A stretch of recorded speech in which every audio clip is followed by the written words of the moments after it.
بسم اللہ الرحمن الرحیم. آپ کو بریگیڈیئر مصدق صاحب نے بڑی تفصیل سے بتایا کہ کس طرح ان کے جو انویسٹیگیشنز ہو رہی تھیں اس کے اندر جو انویسٹیگیٹو آفیسر تھے وہ بھی پرسرار طور پہ ہلاک ہو جاتے ہیں یا انہیں قتل کر دیا جاتا ہے.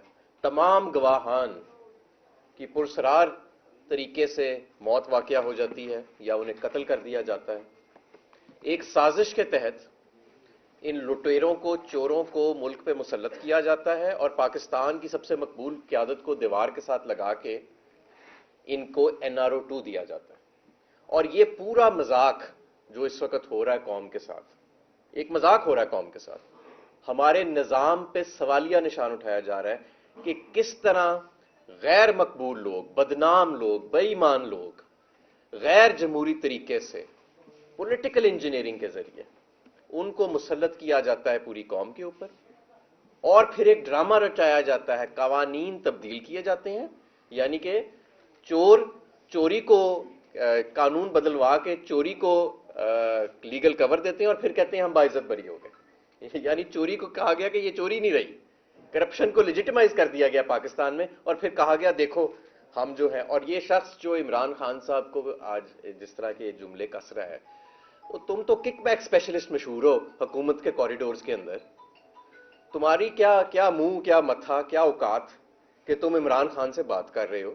عمران خان سے تو مخاطب ہی نہیں تم کر سکتے، تمہارا کیا قد ہے. اور تم تو آج یہ جو اور یہ قوم پوری دیکھ رہی ہے.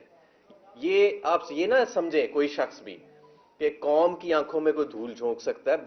بچے کو جو سکول میں جاتا بچہ ہے ان کو بھی پتہ ہے ان دونوں خاندانوں کی اصلیت کیا ہے اور کدھر سے انہوں نے پیسہ بنایا، اور اس کا جواب دینا پڑے گا. اور یہ کیا وجہ ہے کہ اگر یہ اتنے ہی صادق اور امین ہو گئے ہیں تو کرائے نا ذرا الیکشن، دیکھتے ہیں لوگ انہیں صادق اور امین مانتے ہیں کہ نہیں.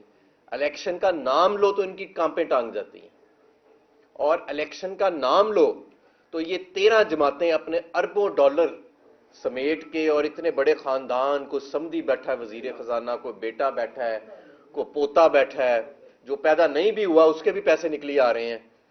میں یہ بھی آج جاننا چاہتا ہوں کہ میں آپ کو بتانا چاہتا ہوں کہ آج تک کوئی جواب نہیں آیا کہ مقصود چپڑاسی کے اکاؤنٹ میں سے جو اربوں روپے نکلے تھے وہ پیسے کس کے اور وہ پیسے کہاں سے آئے.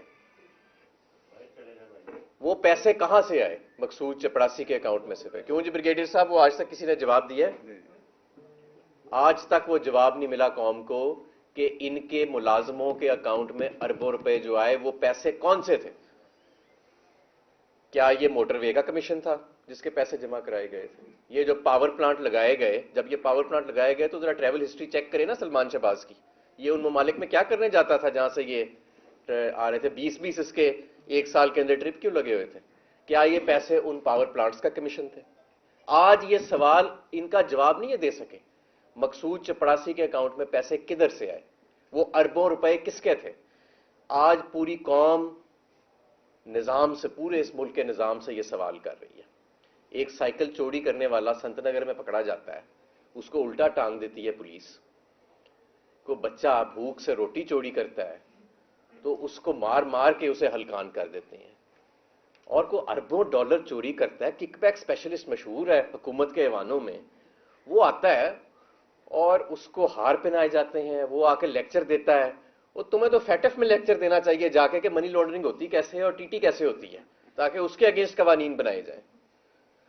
تو میں سمجھتا ہوں کہ یہ جو چہرہ اس نظام کا ہمارے قوم کے سامنے آ جائے، اور یہ پورا ایک یہ جو فلم ہے، یہ لائیو شو ایک طرح سے چل رہا ہے پوری قوم کے سامنے اور یہ سمجھتے ہیں کہ کیا اس سے ان کی مقبولیت بڑھی ہے. لوگ نفرت آج مزید کر رہے ہیں اور لوگ سوال پوچھ رہے ہیں کہ ان کو مسلط کیسے کیا گیا اور کیوں ابھی تک الیکشن نہیں کرائے جا رہے، اور ان کو پولیٹیکل انجینئرنگ کے ذریعے ابھی تک زبردستی بے ساکھیوں کے ساتھ ان کو مسلط کیا جا رہا ہے. ہماری معیشت آج تباہ ہو چکی ہے. 1100-1200 ارب کے انہوں نے اپنے کیس معاف کرا لیے، مہنگے ترین قرضے لیے جا رہے ہیں اس وقت، اور قوم کو مقروض کیا جا رہا ہے.